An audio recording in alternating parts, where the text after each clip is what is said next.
आप भसीन जी के बहुत करीबी माने जाते हैं। भसीन जी के समर्थक तो था।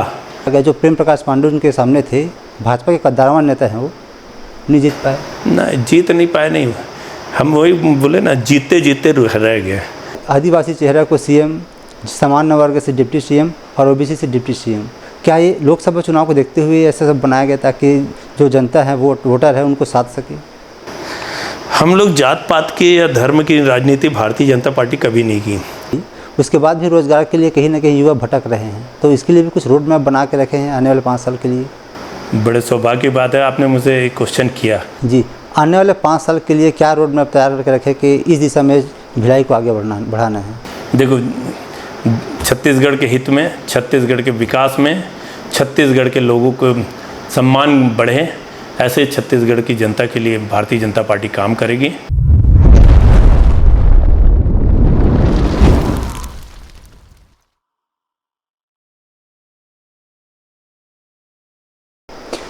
नमस्कार, आप देख रहे हैं TNR न्यूज़ का खास कार्यक्रम सवाल जो आपका है, और मैं हूं आपके साथ रुपेश ठाकुर। साथियों, इस कार्यक्रम के माध्यम से हम लगातार अलग अलग नेता, मंत्री, विधायकों और सांसदों से आपकी मुलाकात करवाते हैं और जानने का प्रयास करते हैं कैसे रहा उनका व्यक्तिगत जीवन, राजनीतिक सफ़र और आगे के लिए कितने हैं तैयार और क्या है तैयारी। इन्हीं सब मुद्दों पर बात करने के लिए आज हमारे साथ मौजूद है महेश वर्मा जी, जो भिलाई के जिला अध्यक्ष हैं बीजेपी की ओर से। सर, आपका बहुत बहुत स्वागत है। धन्यवाद। जैसे कि सर, हमारा कार्यक्रम का पहला पड़ाव ही रहता है आपके व्यक्तिगत जीवन के बारे में जानने के लिए। कौन है महेश वर्मा जी, कैसे राजनीति में आए? मैं एक छोटे से परिवार से, एक झोपड़पट्टी के क्षेत्र में रहने वाला कार्यकर्ता हूँ, एक स्वयंसेवक हूँ। भारतीय जनता पार्टी के लिए काम करते हुए शुरुआत मेरा संघ से हुआ। संघ के साथ साथ मैं बजरंग दल में काम किया। बजरंग दल के माध्यम से मैं काम करते करते भाजपा से जुड़ा। भाजपा के लोगों ने मुझे अपने साथ जोड़ने का प्रयास किया और भाजपा में आज काम करते हुए जिलाध्यक्ष के पद पर आसीन हूँ। ये 90 की बात होगी जब आप भाजपा से जुड़े? 90-91 में मैं भाजपा में शामिल हुआ और उसी समय मेरा उम्र लगभग 15 से 16 साल का उम्र का था मैं, जब उस समय राजनीति में मैं काम करने की इच्छा जाहिर की। हेमचंद यादव जी चुनाव लड़ने की तैयारी में थे, उसी समय चुनाव लड़े, उस समय मैं भाजपा में आया। जी, तब आप पढ़ाई कर रहे थे जिस समय आप राजनीति में आए उस समय, या फिर आपको शुरू से ही रुचि थी पढ़ाई के दिनों से ही कि मुझे राजनीति में जाना है? पढ़ाई के दिनों में हिंदुत्व की भावना जगती थी, तो उस समय स्कूल में मैं अपने स्कूल के पूरे क्लासरूम में एक काम करता था। सभी बच्चों को घर से मैं टीका ले जाता था, सिंदूर का बंधन वाला, और सबके माथे पे टीका लगाता था। उस समय से मेरा भाव जगता था कि एक हिंदुत्व के प्रति काम करना है। राम मंदिर का उस समय एक अच्छा वातावरण बना हुआ था, उस वातावरण के साथ जुड़ने की इच्छा थी। और भारतीय जनता पार्टी एक ऐसी पार्टी है जो हिंदुत्व के प्रति सोच रखती है, उसके साथ मैं जुड़ा रहा। सर, जहाँ तक हमें जानकारी है, आपके जो बैकग्राउंड है, राजनीतिक बैकग्राउंड, पारिवारिक बैकग्राउंड, उनमें कोई राजनीति में नहीं है, तो आप राजनीति में आए, ऐसा कोई आपके? मेरे पूरे परिवार में कोई भी राजनीति से कहीं किसी का लगाव नहीं है, न किसी प्रकार से कुछ रहा। मेरे परिवार में कोई भी सदस्य आज तक किसी भी पद पे नहीं गए, किसी भी दायित्व को निर्वहन नहीं किए, न कभी हम लोग की लालसा भी नहीं रही, महत्वाकांक्षा भी नहीं रही कि कोई बड़े पद में रहें। ये तो मेरा सौभाग्य है और भारतीय जनता पार्टी को मैं धन्यवाद दूंगा कि मेरे जैसे छोटे से कार्यकर्ताओं को, एक श्रमिक बेल्ट के कार्यकर्ताओं को सम्मान के रूप में जिलाध्यक्ष से लेकर पार्षद और अन्य पद दायित्वों पे सुशोभित किए। इसके लिए मैं पार्टी को धन्यवाद दूंगा। आपने अपनी राजनीतिक करियर की शुरुआत पार्षद से की है? राजनीतिक करियर संगठन से शुरू की, संगठन से धीरे धीरे पड़ाव दर पड़ाव आगे बढ़ते गया। छोटे छोटे पद से बढ़ते पहले मंडल में रहा, इकाई से मंडल से जिला तक गया। पहले हमारे यहाँ संगठन में इकाई हुआ करता था, इकाई अध्यक्ष हुआ, इकाई के बाद मंडल मंत्री, मंडल महामंत्री युवा मोर्चा में, फिर जिला मंत्री, जिले का 3 बार उपाध्यक्ष, प्रदेश में 3 बार प्रदेश कार्य समिति सदस्य रहा। उसके बाद लगातार पार्षद बना। 4 बार पार्षद रहने के बाद मैं प्रदेश में विभिन्न पदों में रहने के बाद आज जिलाध्यक्ष बन पाया। आप जोन कमिश्नर भी रहे हैं? जोन अध्यक्ष रहा हूँ नगर निगम में, पार्षदों के माध्यम से चुना गया था। जोन अध्यक्ष नेहरू नगर जोन 1 का अध्यक्ष रहा हूँ। तो जैसे आपको लगभग 3 दशक हो गया राजनीति में, तो आपका सफ़र कैसा रहा, उतार चढ़ाव तो रहा होगा, कुछ अपना अनुभव हमारे साथ। राजनीति में उतार चढ़ाव तो होते रहता है, कभी पद में रहे कभी नहीं रहे, लेकिन मुझे एक बात की याद आती है, सम्माननीय विद्यारतन भसीन जी जैसे व्यक्ति अगर इंतज़ार कर सकते हैं, वो मुझे कुछ लोगों ने कहा कि इंतज़ार में ही सब अच्छा होता है, तो मैं 15 साल तक बिना पद के, बिना संगठन के पद के खाली बैठा रहा। उसके बाद मुझे ज़िले का उपाध्यक्ष का दायित्व मिला। ज़िले के उपाध्यक्ष के दायित्व के साथ साथ बीच में एक चांस हुआ कि मेरे को जिलाध्यक्ष वर्तमान में बनाया गया। आप भसीन जी के बहुत करीबी माने जाते हैं। भसीन जी के समर्थक तो था, क्योंकि उनके जैसे स्वभाव से न किसी का बनाना अगर नहीं करते थे तो बिगाड़ना भी नहीं करते थे, ऐसे व्यक्ति थे भसीन जी। और स्वभाव से एक नंबर के व्यक्ति थे कि अगर किसी के बारे में हम गलती से भी बुराई कर दें तो बुराई बर्दाश्त नहीं करते थे, समझाते थे कि देखो बेटा ऐसे नहीं करना चाहिए, आपको राजनीति करना है तो बुराई का रास्ता छोड़ के अच्छाई के रास्ते पे चलना होगा। जब विधानसभा चुनाव चल रही थी उस समय यहाँ जो जिलाध्यक्ष थे वो ब्रिजेश जी थे, लेकिन जैसे चुनाव खत्म हुआ बीजेपी की जीत हुई, फिर जब लोकसभा की बारी आई तब एक बार फिर से बदलाव हुआ और लोकसभा के ठीक पहले महेश वर्मा को बना दिया गया। क्या कुछ गणित क्या है बीजेपी की? देखिए, कोई गणित नहीं है, पार्टी में परिवर्तन नियम है। हो सकता है मैं कल रहा रहूँ, लेकिन पार्टी में दायित्व तो सबको सौंपा जाता है। पार्टी का दायित्व तो संभालने का काम हमारा है। हमको अगर पार्टी दायित्व देती है तो हम काम करते हैं और हमारा काम बखूबी से हमको अच्छे से पार्टी का काम निभाना है, ये हमको करना चाहिए। जी, एक बात और निकाल के बीच में आ रही थी सामने कि जो पार्टी के भीतर गुटबाजी हो रही थी, जिसको देखते हुए गुटबाजी को ख़त्म करना है और पार्टी के अंदर संगठन बना के रखना है, इसके लिए भी आप कुछ बनाया गया अध्यक्ष। मुझे भिलाई में जिलाध्यक्ष बनने के बाद एक चीज़ तो समझ में आया कि गुटबाजी भिलाई में नहीं है। हो सकता है कार्यकर्ताओं को महत्वाकांक्षा अलग अलग अपने अपने स्तर पर रहा, लेकिन मैंने सभी कार्यकर्ताओं से एक शब्द कह दिया, आप किसी नेता से संबंध रखते होंगे रखिए, मुझे कोई एतराज़ नहीं है। मुझे पार्टी के प्रति आस्था चाहिए, पार्टी में काम करने वाले कार्यकर्ताओं की आवश्यकता है। और इस लोकसभा चुनाव में देखने मिला, हर कार्यकर्ता अपने अपने स्तर पे बिना पार्टी के आदेश निर्देश के भी लोकसभा में बहुत तन मन धन से काम किए।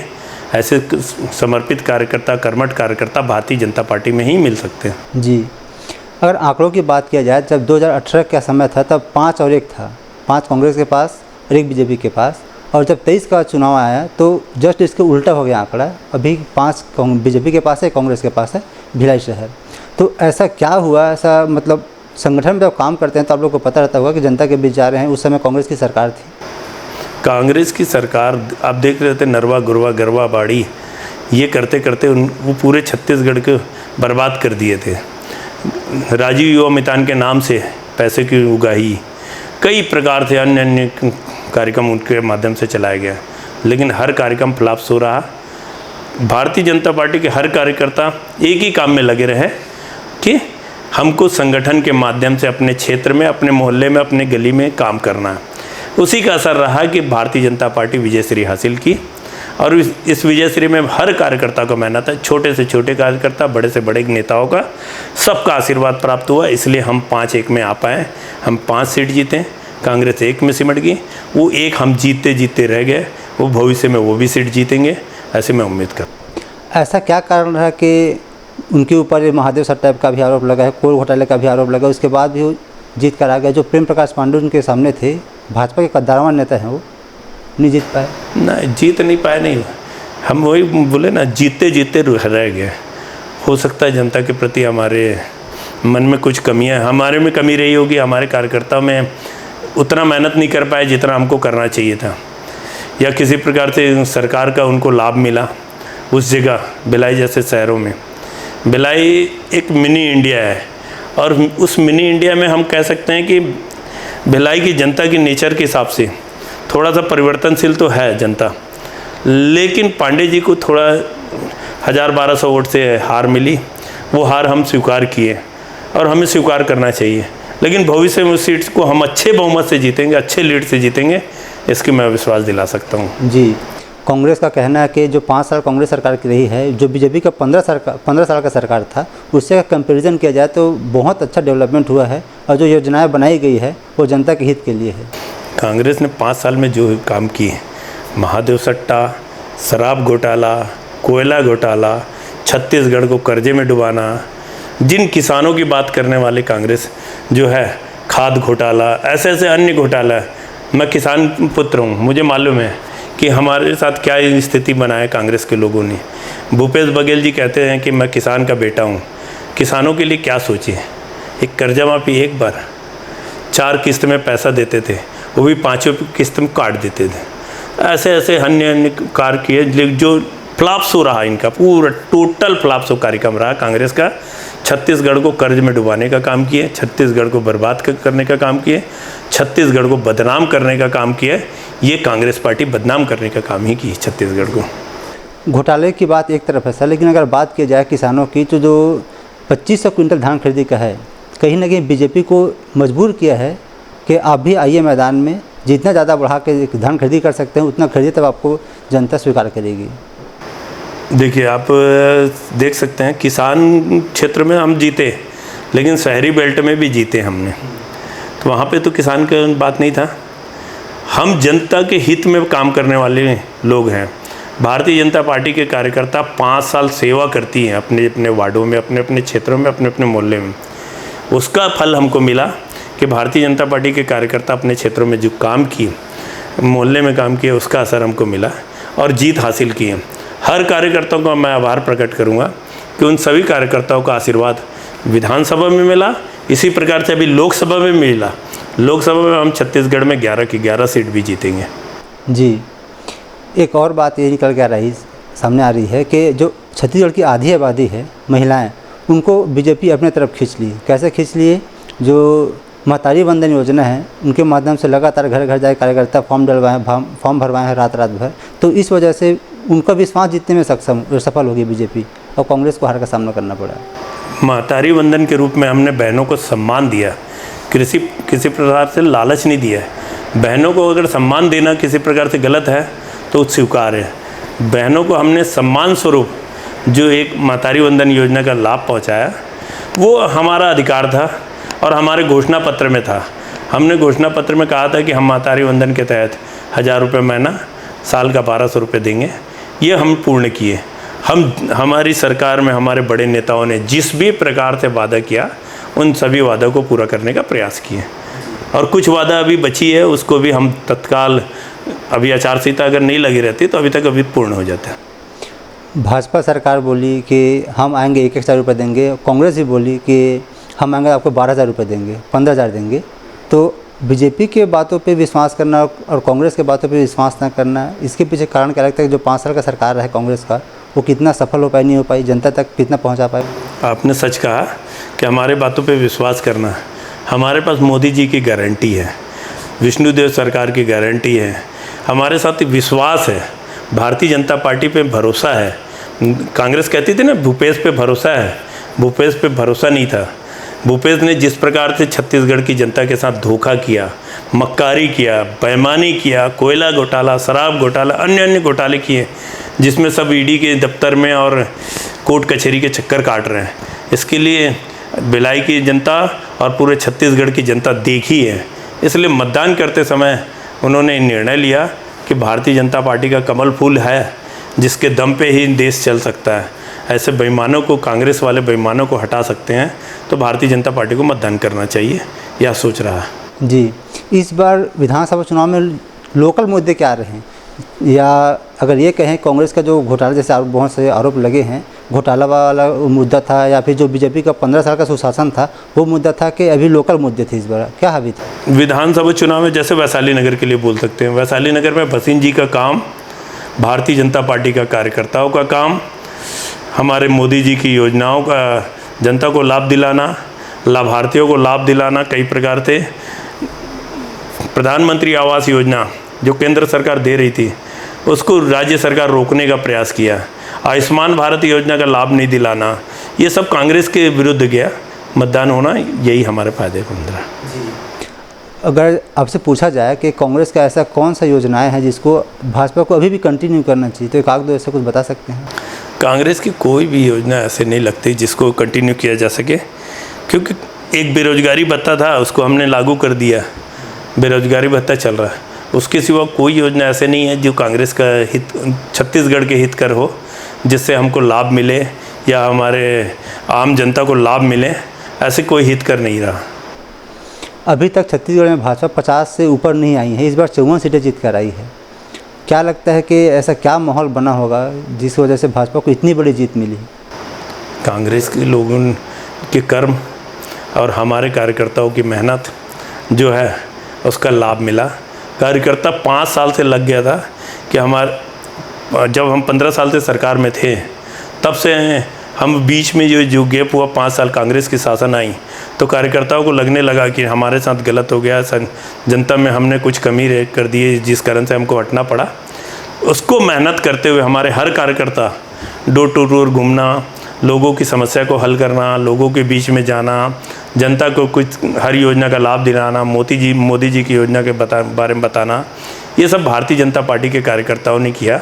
इसका लाभ हमें 54 सीट के रूप में मिला और 54 सीट में सरकार हम बना पाए, क्योंकि अभी तक किसी भी सरकार में हमने 54 सीट नहीं पाए थे। इस बार हमारा जनता के प्रति आशीर्वाद था, हम सबका सौभाग्य था, जनता का प्यार था, इसलिए हमने 54 सीट पाया। जी, आदिवासी चेहरा को सीएम, सामान्य वर्ग से डिप्टी सीएम और ओबीसी से डिप्टी सीएम, क्या ये लोकसभा चुनाव को देखते हुए ऐसा सब बनाया गया ताकि जो जनता है वोटर है उनको साथ सके? हम लोग जात पात की या धर्म की राजनीति भारतीय जनता पार्टी कभी नहीं की।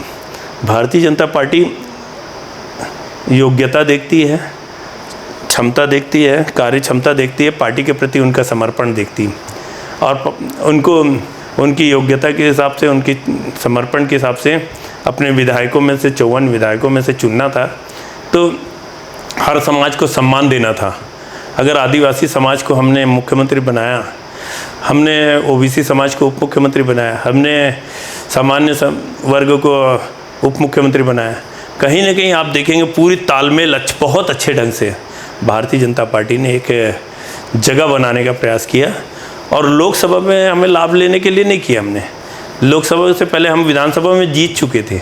अगर हम चाहते तो जीतने के बाद हम जनता को लालच देते, जनता के साथ कई प्रकार से करते, लेकिन नहीं किया।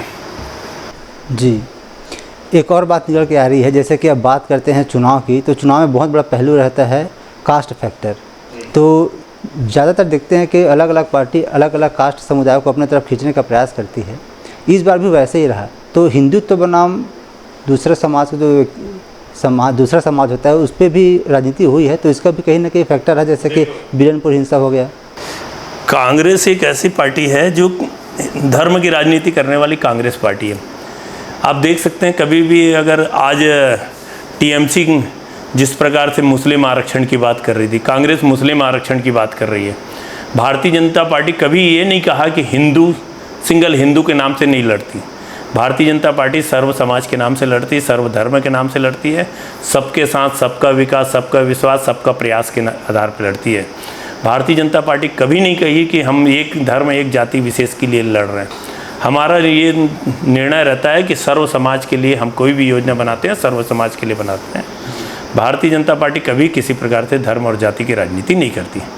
सर, उमेश पटेल के साथ हमारी इंटरव्यू हुई है, तो उनका ये कहना था कि छत्तीसगढ़ में कांग्रेस बेहतर काम कर पाई है, लेकिन जो योजनाएं हैं उनका लाभ मिला, लेकिन हम अब उन लोग तक नहीं पहुंचा पाए कि हमारे द्वारा ये योजनाएं लाई गई है जिनका लाभ आप लोग को मिला है। इस वजह से कांग्रेस आ रही है। कांग्रेस के उमेश पटेल जी पूर्व विधायक है ना, विधायक पूर्व मंत्री और वर्तमान विधायक उमेश पटेल जी से मैं पूछना चाहूँगा, वो जिस गांव में रहते हैं, खरसिया विधानसभा से आते हैं, खरसिया विधानसभा में वो अपने गांव में कि नरवा गुरवा और गुरवा बाड़ी को तो बना नहीं पाए थे, तो वो किस आधार पर कहते हैं कि योजना का लाभ हम छत्तीसगढ़ की जनता को दे पाए? वो खुद के अपने गांव की जनता को नहीं दे पाए। तो कांग्रेस के लोग तो खुद ही भ्रमित थे। कांग्रेस के लोग सत्ता लाभ के चक्कर में बड़े बड़े हेलीकॉप्टर में घूमने के इच्छुक थे, छत्तीसगढ़ का भ्रमण कर रहे थे, पिकनिक मनाने आए थे। 5 साल पूरे कांग्रेसी पिकनिक मना रहे थे महादेव सट्टा और ये अन्य योजनाओं के माध्यम से। ओपी चौधरी जी के साथ भी हमारी इंटरव्यू हुई सर, वित्त मंत्री है वर्तमान में। उनका ये कहना है कि आने वाले 5 साल में जो छत्तीसगढ़ के जीडीपी को डबल करना है और उसमें जो भिलाई शहर है वो बहुत महत्वपूर्ण भूमिका निभाने वाली है। तो क्या लगता है कि क्या रोड मैप होने वाला है, ऐसा क्या कुछ होने वाला आने वाले समय में जिससे ये जो संकल्प है वो पूर्ण हो सके? जैसे पेड़ लगाते हैं तो फल की चिंता करते हैं, उसी प्रकार से छत्तीसगढ़ में जब सरकार बनी हमारी तो हमने रेवेन्यू डबल करने की बात की। हमारी सरकार रेवेन्यू डबल करके बताएगी। हमारे पास योजनाएं हमारे दिमाग में बसी हुई हैं, हमारे सरकार के हर मंत्री के पास है, हमारे विधायकों के पास है, हमारे सांसदों के पास है, हमारे नेता संगठन के नेताओं के पास है कि एक सोच है कि छत्तीसगढ़ को किस प्रकार से, हमारे मन में लूट की भावना नहीं है जिस प्रकार से कांग्रेस में लूट की भावना थी। अगर लूटने लगे तो छत्तीसगढ़ बर्बाद हो जाएगी। हमारे हर नेताओं पे नज़र है कि हमारा कौन नेता क्या काम कर रहा है, इसलिए हमारी सरकार की सोच है कि रेवेन्यू डबल करना है।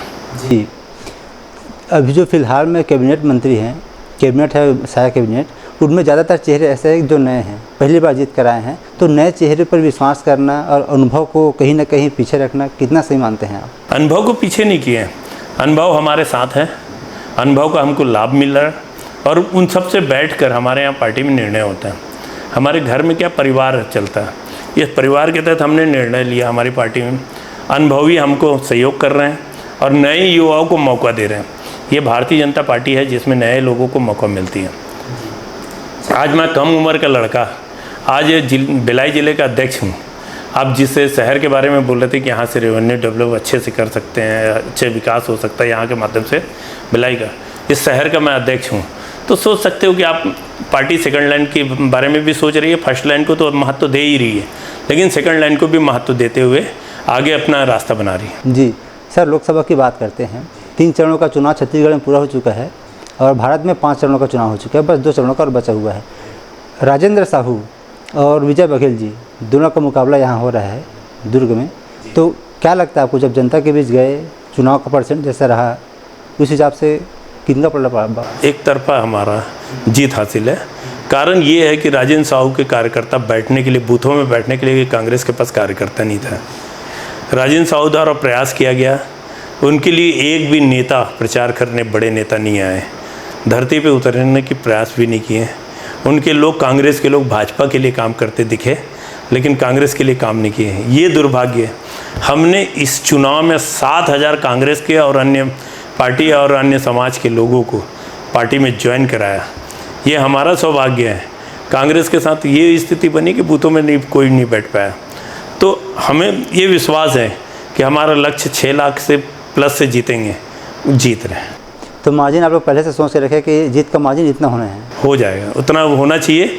और क्योंकि हम जनता के बीच में चुनाव लड़ने के बाद, उसके बाद भी हम जनता से जुड़े रहे, जनता से मिलते रहे, जनता से बात किए, संवाद करने के बाद हमें समझ में आया कि हम अच्छे मार्जिन से जीत रहे हैं और 6 लाख हमारी सोच थी, उससे भी ऊपर जाने की संभावना है।